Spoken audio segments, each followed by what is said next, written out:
and right when we got on the 78, we could already see the smoke from miles and miles away. We spread the fire to 175 acres, then 500 acres, and now we currently sit at 4,100 acres. There are homes up along 76. We can't see them because, of course, the wind and the smoke. Alright, so we brought the M50 home from class yesterday after finishing the build. Now we need to get it out of the car, but as of 2 o'clock today, half of California is on fire. 4 towns closest to us are basically in full evacuation right now. And us here in Vista, we're all in voluntary evacuation. So not only do we need to get the motor out because we need it out of the car, but in case we need to evacuate, I can be lugging around a 600-pound engine in the back, taking up space. So this is my boy Tommy. It's actually Daniel's brother.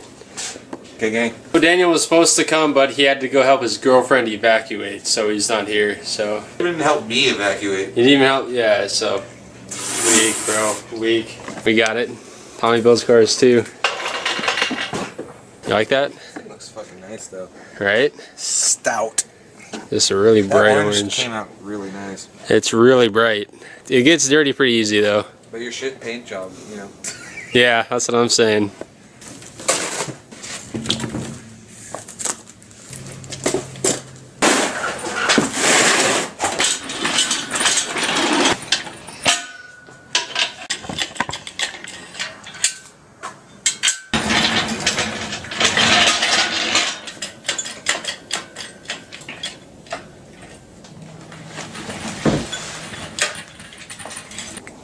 How nice is that?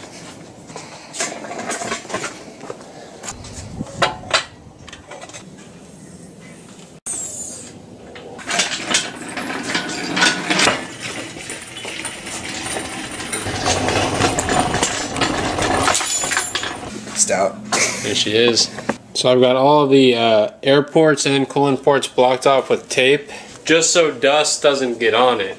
I'm more worried about dust and dirt getting in it at this point than I am about the house burning down. Later, after this whole thing's over, we're probably going to move it to the side of the house and just throw a tarp over it permanently, and it'll sit there basically until I get the E30. As far as evacing goes, I know it's kind of a pretty sketchy situation. Everything's on fire here. I'm pretty close to the fires, honestly, but we're in a really residential spot. So if we're going to have to evacuate, it's basically going to have to go through a lot of houses before it gets to mine, so I'm not too worried about it. That being said though, I did evacuate Daniel, and I helped him and his family move, and it was raining ashes. So I'm going to take this car cover here that's on the convertible and toss it on the sedan overnight. Hopefully it doesn't rain ash, but if it does, it'll have something on it. And if it continues this way, I'm probably going to take the spoiler off. With the car cover on and the spoiler on, the car cover doesn't completely sit over the back end of the car. The wing is basically just primer, so I might end up taking the wing off just to cover the whole back end of the car. But that's if this gets any worse.